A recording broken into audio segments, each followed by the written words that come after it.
Oke, baik, rekan-rekan sekalian, salam jumpa kembali dengan saya Babang Yohandoko. Nah, pada video kali ini Bapak ingin menjelaskan tentang bagaimana olah data sekunder ya, menggunakan SPSS. SPSS yang digunakan adalah SPSS versi 25. Dan pada hari ini kita akan ulas itu permasalahan bagaimana bila kita menggunakan salah satu variabel dummy ya, untuk variabel independennya, namun ternyata dari variabel dummy itu hanya ada satu semua gitu, atau misalnya hanya ada nol semua, jadi hanya ada satu macam. Padahal kan seharusnya variabel dummy minimal ada dua macam ya, nol sama satu. Tapi ini satu semua atau nol semua. Nah, bagaimana ya? Nah, baik, mari kita lihat saja. Nah, ini kebetulan ada pertanyaan dari rekan-rekan dan juga ada real kasus yang memang terjadi pada mahasiswa bimbingan Bapak di semester ini. Nah, mari kita lihat. Ini datanya adalah data sekunder, yang mana dalam penelitian ini menggunakan variabel X1-nya ukuran perusahaan, kemudian X2-nya adalah penerapan FRS, yaitu penerapan PSAK 71, kode 1 untuk entitas perbankan yang telah menerapkan PSAK 71, dan kode 0 untuk entitas perbankan yang belum menerapkan PSAK 71. Ada lagi X3, yaitu opini auditor. Jadi kode 1 untuk opini wajar tanpa pengecualian dan kode 0 untuk opini audit di luar wajar tanpa pengecualian. Ukuran perusahaan sih seperti biasa ya, ukuran perusahaan itu total aset dikali log 10 ya, atau log natural juga boleh ya. Kenapa dilogaritmakan supaya apple to apple? Karena sometimes total aset itu ada yang miliaran dan hingga triliunan. Audit delay, Y-nya adalah jumlah hari. Jumlah hari delay. Nah, di sini kalau kita lihat, yaitu pada bagian X1, semua X3 ya, opini auditor, semua datanya itu adalah satu. Padahal sebenarnya kan variabel dummy ya, dikotomus variabel. Kalau dikotomus variabel itu dari kata di itu artinya dua. Jadi dua itu minimal ada 0 dan 1. Jangan sampai satu semua, teman-teman. Kalau satu semua nanti nggak jalan ya, karena kalau satu semua berarti mono, bukan di. Ini satu semua opini auditor. Nah, dampaknya bagaimana nanti? Nah, mari kita langsung saja lihat di SPSS-nya ya, biar jelas. Nah, mari kita buka SPSS ya. Seperti biasa, yaitu ada data view dan variable view. Mari kita lihat di variable view. Misalnya kita buat yaitu X1, X2, X3, dan Y. Nah, ini masing-masing kita beri label ya. Yaitu X1 itu ada tadi ukuran perusahaan.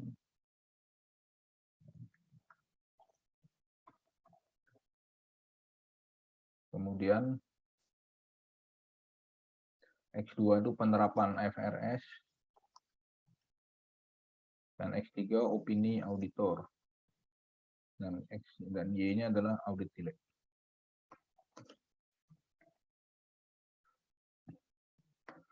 Nah, untuk yang variabel dummy, jangan lupa diisi untuk kolom value ya. Nah, untuk kolom value-nya teman-teman. Yaitu di sini adalah penerapan FRS. Ya, penerapan FRS itu kode 1 untuk entitas perbankan yang telah menerapkan PSAK 71. Kode 0 yang belum menerapkan PSAK 71. Nah, berarti ini kita lihat kode 1 sudah menerapkan PSAK 71. Dan kode 0 belum menerapkan PSAK 71. Jadi memang kalau dalam contoh-contoh ini Bapak menggunakannya penelitian di bidang studi akuntansi, teman-teman ya, karena Bapak dari dosen program studi akuntansi, dan juga skripsi-skripsi penelitian mahasiswa Bapak juga dari program studi akuntansi. Tapi ini bisa juga teman-teman aplikasikan untuk di program studi yang lain ya, baik program studi sosial maupun program studi sains ya, itu bisa diterapkan. Hanya mungkin nama variabelnya berbeda, tapi caranya sama. Nah, untuk opini auditor juga sama, ini kita buat dummy, yaitu untuk 1 adalah opini wajar tanpa pengecualian, dan 0 adalah opini selain wajar tanpa pengecualian ya. Value 1 ini WTP, ini istilah di bidang audit teman-teman ya. Wajar tanpa pengecualian hasil audit atau unqualified opinion, dan 0 adalah selain WTP. Oke. Nah, kebetulan ini mahasiswa Bapak juga buatnya sudah 2 angka di belakang koma. Kalau sudah seperti ini, tinggal kita copy saja dari Excel. Maka Excelnya dibuat seperti ini, teman-teman ya. Kalau untuk nama perusahaannya di sebelah kiri, kemudian ya ini kode saham, kemudian ini tahun penelitiannya bukan 3 tahun, 2018, 2019, dan 2020. Ya, karena ini undergraduate study, jadi cukup sederhana. Ini tinggal kita blok saja, maka kita buatnya urut X1, X2, X3, dan Y. Kita blok sampai ke bawah, kemudian kita copy. Ya, Ctrl C. Lalu kita pastekan di SPSS. Ya. Nah, ini tinggal dipaste di SPSS, yaitu tentu di data view, teman-teman. Maka kita bikinnya urut, X1, X2, X3, dan Y. Nah, tinggal dikopikan. Oke, nah seperti ini. Nah, lalu untuk olah datanya, biasa misalkan kita menggunakan ini ya, deskriptif statistik. Oke, deskriptif statistik. Analyze, deskriptif statistik, deskriptif.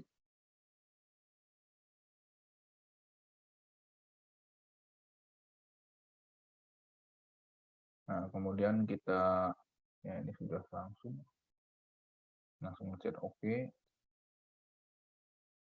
Oke, nah ini adalah hasilnya, deskriptif statistik.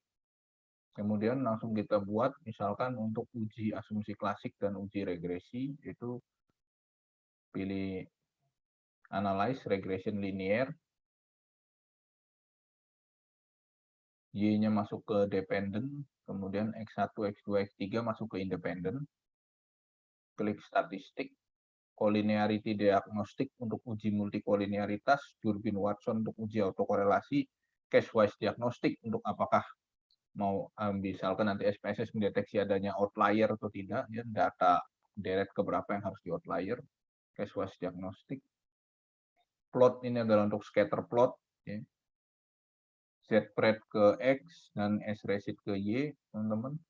Normal probability plot untuk uji normalitas menggunakan garis normal, ya. Jadi bisa menggunakan uji one sample Kolmogorov-Smirnov dan juga bisa menggunakan garis normal. Kalau save kita klik, kemudian kita checklist unstandardized untuk mengeluarkan satu lajur baru yang namanya residual one. Gitu. Nanti lajur baru residual one-nya ini yang dipakai untuk one sample Kolmogorov-Smirnov. Jadi untuk Kolmogorov-Smirnov bukan variabel X dan Y-nya, teman-teman. Ya. Kemarin juga ada yang salah. Ya, mahasiswa bimbingan kebetulan, nah yang digunakan adalah unstandardized. Kita klik OK. Nah, apa yang terjadi di sini? Nah, kita klik OK.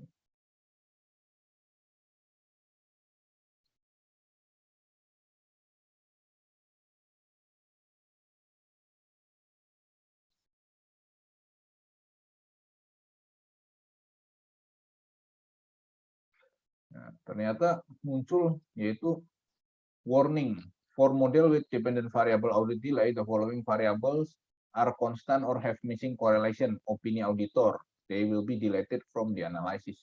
Jadi ternyata si opini auditor atau X3 tidak dimasukkan dalam analisis. Mengapa?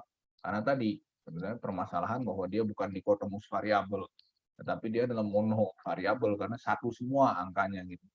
Hal itu terjadi karena begini, kalau kita menggunakan data sekunder laporan keuangan, yaitu laporan hasil auditan, perusahaan go public ya di Indonesia, perusahaan go public berarti perusahaan yang listing di Bursa Efek Indonesia, rata-rata opini auditnya adalah wajar tanpa pengecualian. Hanya sekitar 1% dari seluruh perusahaan yang listing di bursa yang opini auditnya selain wajar tanpa pengetahuan, wajar tanpa pengecualian ya. Sehingga kalau kita mau cari yang WTP dengan yang opini lain, seperti misalnya WDP, ya, wajar dengan pengecualian atau tidak wajar atau tidak memberikan pendapat, maka akan sangat sulit. Gitu. Ibaratnya seperti mencari jarum dalam jerami, teman-teman. Karena emang perusahaan publik kan kalau nggak WTP kan mereka malu ya, karena itu kan dipublish, semua orang bisa download. Maka yang perlu kita lakukan ya diganti. Jangan wajar tanpa pengecualian dengan opini lain, tapi opini lainnya itu termasuk juga yang wajar tanpa pengecualian dengan paragraf penjelas. Gitu. Jadi yang tidak hanya 3 paragraf, tapi yang 4 paragraf ya, yang ada explanatory paragraf, yang ada emphasis of matter dan other matter. Ya, ingat di PSAK 701 ya, PSAK 701, di SA ya, Standar Audit 701, yang mana ada key audit matters gitu. Yang 4 paragraf, maka itu dibedakan kodenya jadi kode 0. Karena kalau enggak satu semua, kalau satu semua nggak bisa diolah. Ya. Nah, seperti ini tidak bisa diolah. Ya. Hasilnya pun kecil, di sini adjusted R square-nya hanya 0,58, itu 5,8%. Kalau R square untuk regresi sederhana, adjusted R square untuk regresi berganda. ANOVA-nya sih masuk, artinya secara simultan variabelnya independen dapat mempengaruhi variabel dependen. Ya. Tapi ini hanya 2, yaitu penerapan FRS dan ukuran perusahaan. Untuk uji parsialnya, ukuran perusahaan berpengaruh, penerapan FRS tidak berpengaruh. Nah, kemudian kalau kita lihat case wise diagnostik dideteksi adalah case number 114.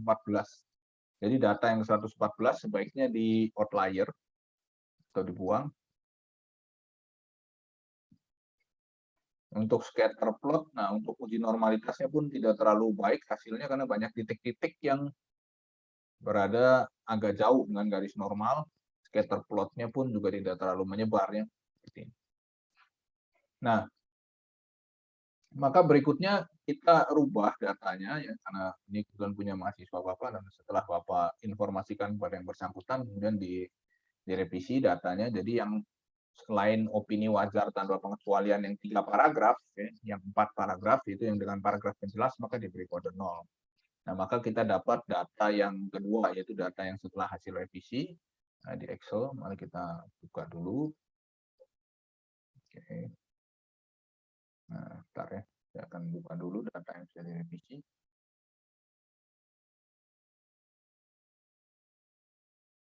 Oke. Ya, nah, nanti screen share-nya. Oke, data yang sudah direvisi. Nah, ini adalah data yang sudah direvisi. Yaitu untuk X3-nya, opini auditornya, nah sekarang sudah banyak nih, ada yang 1 dan 0. Jadi sama-sama WTP-nya, tapi yang 3 paragraf itu kodenya 1, yang 4 paragraf kodenya 0. Jadi WTP dan WTP dengan explanatory paragraf, teman-teman ya. Ini yang bagi mahasiswa akuntansi perlu paham.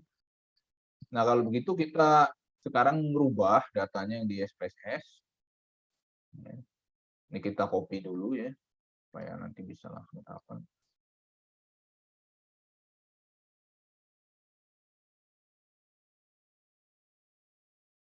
Nah, ini kita copy. Kemudian kita kembali lagi ke SPSS untuk, nah ini ya, dataset. Kita kosongkan dulu. Atau yang dikosongkan X3-nya saja juga boleh, tapi karena tadi Bapak copy semua variabelnya, jadi ini kita kosongkan saja semua, supaya enak, menghindari dari kesalahan juga. Nah, all cases remove. Ya. Residual one-nya tinggal dihapus. Cara hapus variabel di sini ya, di nomor, klik kanan, clear. Cara hapus variabelnya gitu, bukan di pencet backspace atau delete, bukannya, tapi klik nomornya, terus klik kanan, pilih clear. Nah, seperti ini. Baru kita masukkan kembali data yang mana sudah dirubah. Sekarang semua variabel dummy sudah dikotomus variabel. Nah, baru kita lakukan pengujian ulang, analyze, regression, ini ya. Nah, kita bisa reset juga karena sudah terjadi perubahan data. Audit delay di dependent, dan untuk independennya adalah ketiga variabel dependent tadi. Ini sama ya, statistik ini untuk memuji multikolinearitas ya, memunculkan toleran dan PIF, kita checklist collinearity diagnostik, kita checklist turbin Watson untuk uji autokorelasi, case wise diagnostik yaitu untuk outlier seperti tadi ya, ditunjukkan data ke 114. Kemudian untuk uji untuk heteroskedastisitas ya, Z pred ke X dan S resid ke Y. Kemudian normal probability plot mengeluarkan garis normal. Klik save unstandardized untuk mengeluarkan res1 ya, residual one yang nantinya akan dilakukan uji one sample Kolmogorov-Smirnov maupun run test. Nah, kita klik OK, teman-teman. Nah,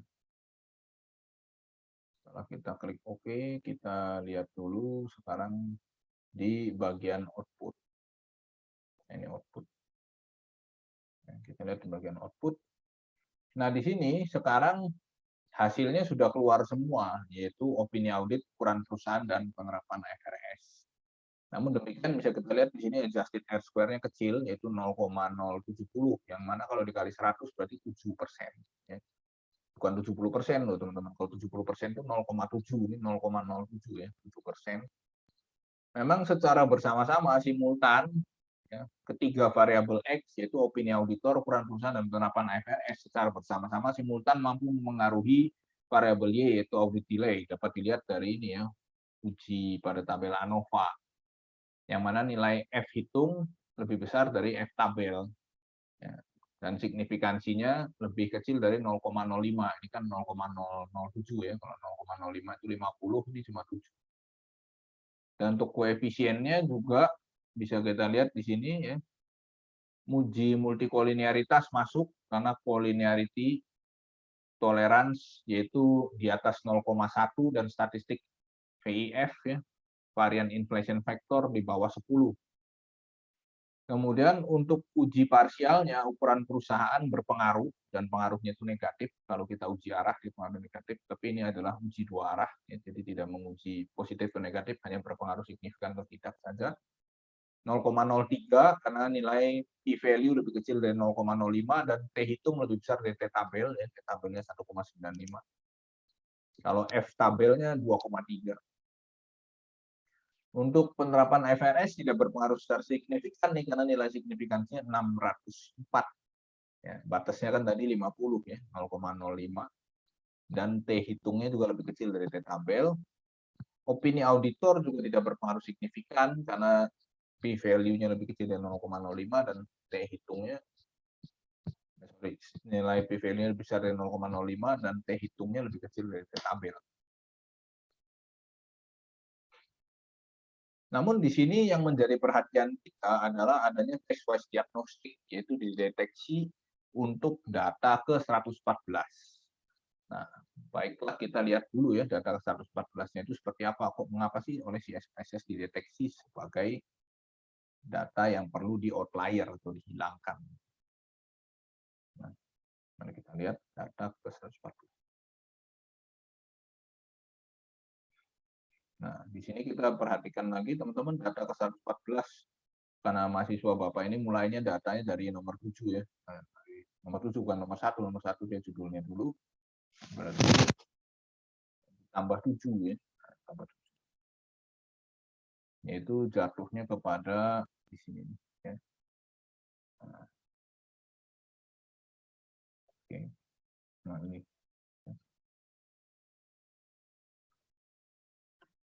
Ya. Yang di outlier, oh ternyata karena dia audit delay-nya besar sendiri ya, sampai dengan 711 dan juga nilainya negatif. Bisa nilainya negatif. Gitu. Jadi ini adalah data yang kelihatannya dipertanyakan oleh SPSS dan juga data yang beda sendiri ya. Ini data beda sendiri. Jadi data ini kita outlier teman-teman. Ya. Di outlier berarti dihapus. Ya. Jadi dihapus, maka nanti jumlah datanya atau jumlah N-nya berkurang 1 karena yang di outlier ini. Kita coba ya, karena ini kelihatan datanya jelas berbeda sendiri dan juga SPSS mendeteksi untuk di outlier, maka kita outlier. Pada dasarnya outlier itu pilihan, tidak harus kita outlier. Beberapa kadang-kadang orang membuat penelitian, mahasiswanya di outlier semua sampai habis datanya gitu. Bapak pernah menjumpai dalam sidang skripsi, di outlier lebih dari 50%. Kok bisa sampai di outlier lebih dari 50% kan? Pertanyaan juga ya. Malah aneh kan.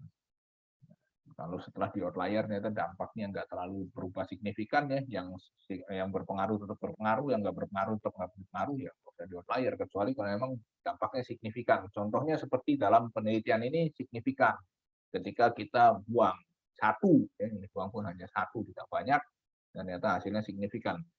Nah kalau begini berarti data itu satu dibuang, kemudian nanti tinggal kita kopikan saja data yang di bawahnya ya. Nah, ini data sisanya kita kopikan, kita balik ke SPSS, teman-teman. Oke. Nah, kita balik ke SPSS, itu untuk data.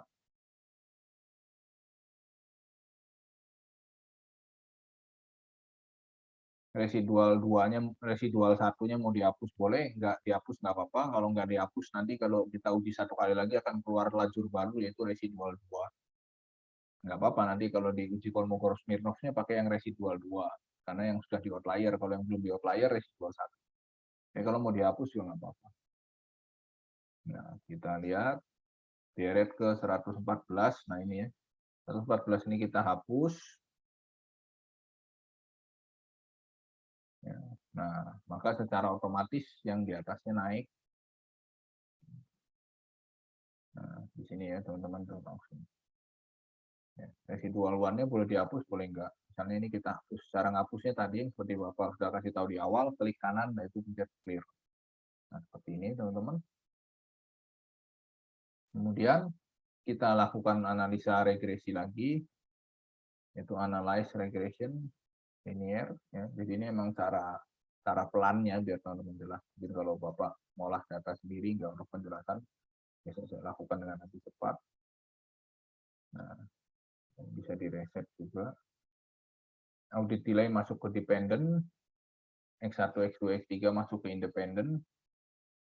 Klik statistik teman-teman, collinearity diagnostik untuk uji multikolinearitas, Durbin Watson untuk uji autokorelasi, case wise diagnostik, untuk outlier, ketik plot, untuk scatter plot, Z spread ke X, S resid ke Y, normal probability plot untuk mengeluarkan garis normal, kemudian klik save, send list unstandardized untuk memunculkan residual one nanti buat uji Kolmogorov-Smirnov.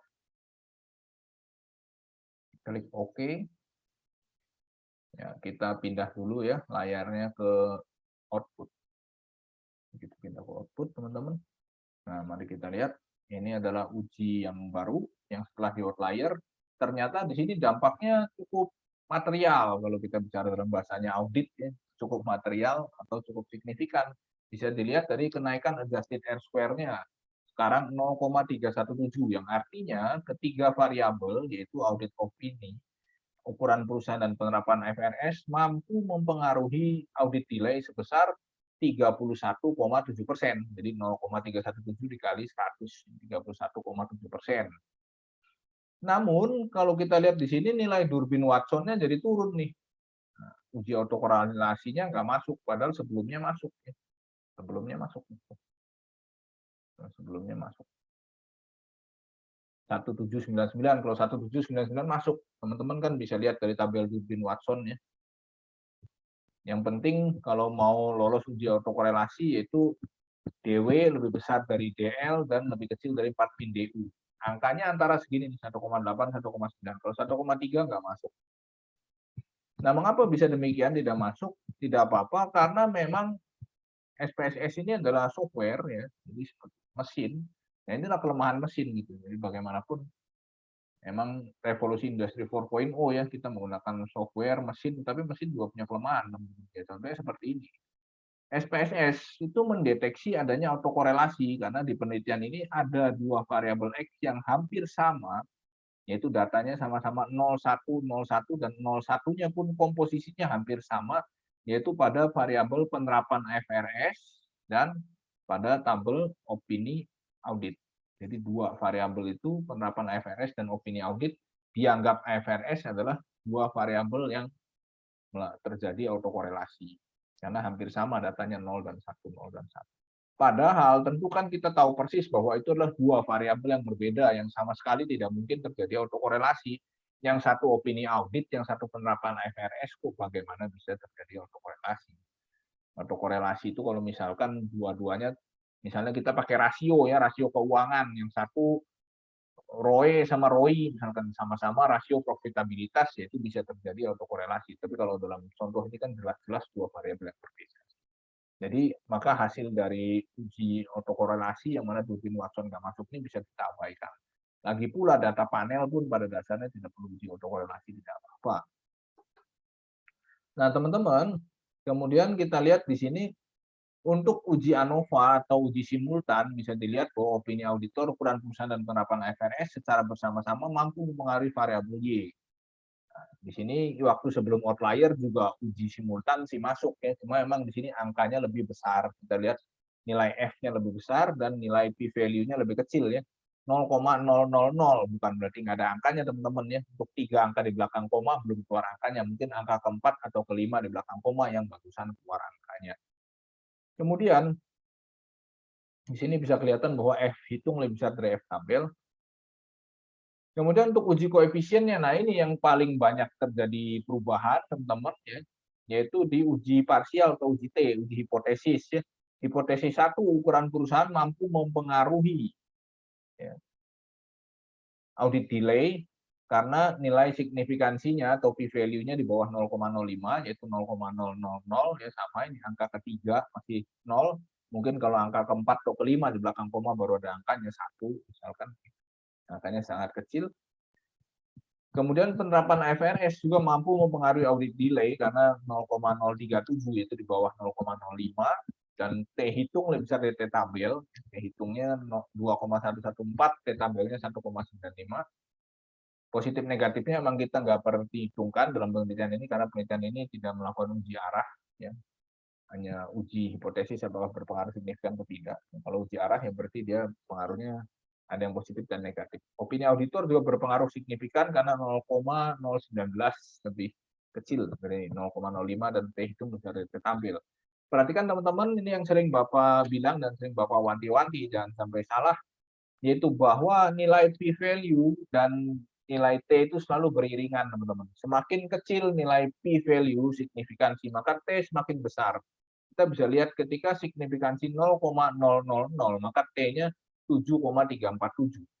Tetapi ketika nilai p-value-nya lebih besar, 0,19, maka nilai T-nya lebih kecil, 2,373. Makin besar lagi 0,037, maka T-nya makin kecil lagi 2,114. Kalau signifikansinya sudah di atas 0,05, misalnya 051 aja, titik 051 atau titik 050, maka T-nya sudah dapat dipastikan di bawah dari 1,95.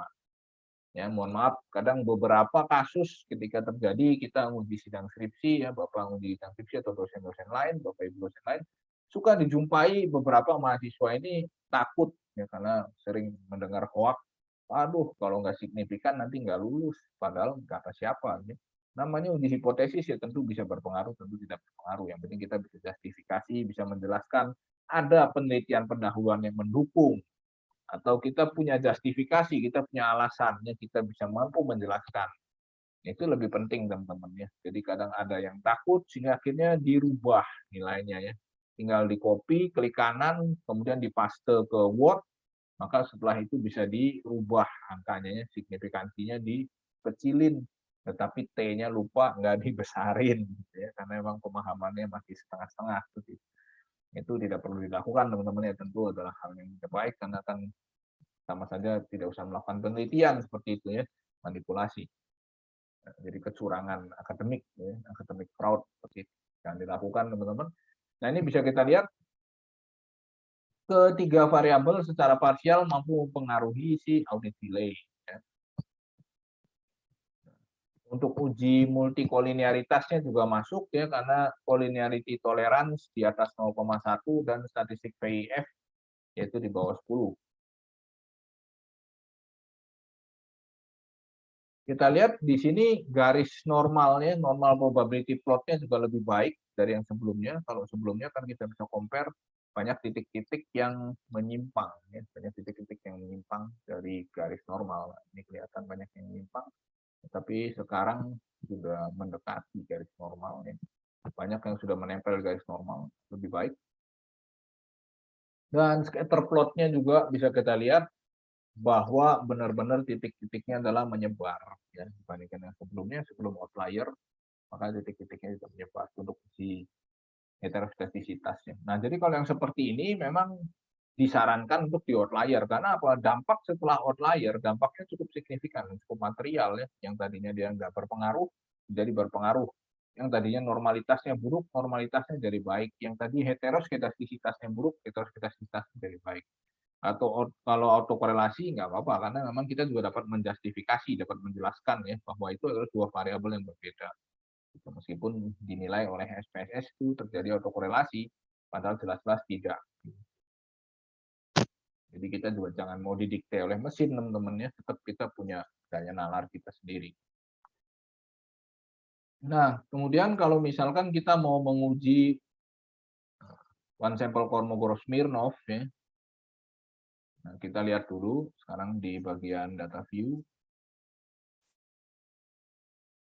Nah, karena tadi kita checklist di bagian unstandardized, ya, maka muncul res1, residual 1. Maka kalau kita mau melakukan uji one sample Kolmogorov-Smirnov, klik analyze, kemudian non-parametric test, legacy dialog, one sample Kolmogorov-Smirnov, ya, KS. Yang dimasukkan adalah unstandardized residual, teman-teman, ya, bukan Y-nya. Gitu. Ada yang salah masukinnya Y. Bukan ya, unstandardized residual kita masukin, kemudian kita klik OK. Nah, mari kita lihat di bagian output. Bisa kita lihat sini bagian output. Nah, one sample Kolmogorov-Smirnovnya adalah 0,200, berarti sudah mentok ya, paling tingginya one sample Kolmogorov-Smirnov 0,200. Dan juga memang dari hasil output SPSS-nya sudah tidak ada outlier lagi. Hanya tadi saja yang data 114 sudah di outlier lagi. Ada kalanya outlier bisa terjadi berkali-kali, yaitu teman-teman boleh turutin, boleh enggak. Jadi itu adalah opsional. Kalau diturutin ternyata hasilnya menjadi lebih baik, ya, jadi banyak yang signifikan, yang tadinya enggak signifikan dan signifikan, oke, lakukan teman-teman. Normalitasnya jadi baik, misalkan. Biasanya kan melakukan uji outlier karena ini Kolmogorov-Smirnovnya nggak masuk ya, karena Kolmogorov-Smirnovnya misalnya 0,000, jadi di outlier. Kalau seperti itu nggak perlu sampai 200 Kolmogorov-Smirnovnya, cukup di atas 0,05 ya, cukup di atas 50 sudah cukup ya. Karena biar nggak terlalu banyak di outlier terus, lama-lama datanya habis teman-teman ya. Terus penelitiannya apa ya, di outlier semua datanya gitu. Memang yang run test-nya nggak masuk ya, seperti kita lihat dari nilai Durbin-Watson. Kalau nilai Durbin-Watson yang nggak masuk, run test juga nggak masuk. Nah, ini bisa kita lihat kalau kita lakukan run test sama non-parametric test, jadi termasuk dalam ranahnya statistik non-parametric, legacy dialog runs. Ini pun yang dimasukkan adalah si unstandardized residual, masuk, klik OK. Maka di sini bisa kita lihat, nah, asymptotic to tailed-nya 0,00. Jadi memang syarat autokorelasinya masuk. Nah, tadi yang Bapak jelaskan bahwa SPSS mendeteksi sebagai autokorelasi karena mereka mesin, SPSS mesin punya kelemahan juga, tapi kita tentu bisa interpretasi sendiri bahwa penerapan PSAK dan opini auditor adalah tentu dua hal yang memang completely different. Yang satu kita bicara opini auditor, yang satu penerapan standar akuntansi, FRS. Baik, nah itu teman-teman ya untuk penjelasannya dari Bapak di video kali ini, yaitu tentang uji regresi untuk data sekunder ya teman-teman, dan di sini juga menjelaskan ada beberapa poin. Yang pertama itu bila terjadi bahwa kita menggunakan variabel dummy, yang mana variabel dummy-nya ternyata nggak dua, tapi satu semua, harusnya kan 1 sama 0 ya. Tetapi ini 1 semua atau 0 semua, nah itu nggak bisa dilakukan. Jadi minimal harus ada satu yang beda. Kalau ada satu yang beda bisa, misalnya teman-teman datanya 100, 99 1, satunya lagi 0, nah itu bisa. Tapi kalau 100-100-nya 1 atau 100-100-nya 0 nggak bisa. Ini mesti ada perbedaan. Ya. Kita ganti dulu datanya seperti tadi ini ya, opini audit, jadi kita ganti. Kemudian yang kedua, poin yang kita dapat dari video ini adalah tentang outlier ya. Outlier bukan berarti kita harus mengikuti outlier yang ditunjukkan oleh software, lagi kita bekerja dengan software, tetapi kita bukan diperbudak oleh software, teman-teman ya. Tetap kita punya daya analisa sebagai peneliti, ya, sebagai pengguna software, kita punya kebijakan sendiri, kita punya judgement sendiri, teman-teman. Jadi kita lihat kalau memang hasil dari outlier-nya bermanfaat, cukup signifikan, oke outlier kita ambil. Tapi kalau ternyata setelah di outlier sama aja, ya susah juga nggak apa-apa. Dan outlier bisa terjadi berkali-kali. Kebetulan di contohnya hanya 1 kali dan dampaknya signifikan. Banyak Bapak juga jumpai bahwa outlier yang sudah dilakukan berkali-kali sampai data yang dibuangnya banyak, tetapi perubahan jadi tidak signifikan. Akhirnya kita balik sudah pakai data yang awal saja. Dari 6 variabel, 3 signifikan, 3 tidak. Di outlier berkali-kali dan tetap hasilnya seperti itu. Buat apa gitu ya. Dampaknya malah mengurangi dari N yang jumlah data. Seperti itu. Nah, kalau memang dampaknya signifikan seperti ini ya, yang tadinya adjusted R square-nya 7 jadi 31%, kemudian normalitas yang tadinya menyimpang garis normal ini sampai di garis normal, heteroskedasitasnya juga lebih bagus ya. Dan yang signifikan jadi X1, X2, X3 ketiga-tiganya signifikan, baik secara parsial ya, kalau simultan tadi sebelum outlier itu sudah signifikan. Maka yang seperti ini baiklah boleh untuk dilakukan ya, layak untuk outlier seperti itu. Dan outlier pun nggak sembarangan karena memang ditunjukkan oleh case wise diagnostiknya dari CSPS. Jadi tinggal di checklist yang case wise diagnostik. Bahkan kalau kita lihat pun juga tadi ya di Excel-nya kelihatan bahwa data itu memang berbeda sendiri dari yang lainnya, dan maka dianggap sebagai datanya itu mengganggu. Ya. Jadi di outlier seperti itu. Oke, baik itu tadi penjelasan dari Bapak, teman-teman ya, terkait tadi ada pertanyaan juga dari audiens dan untuk mahasiswa Bapak juga ya.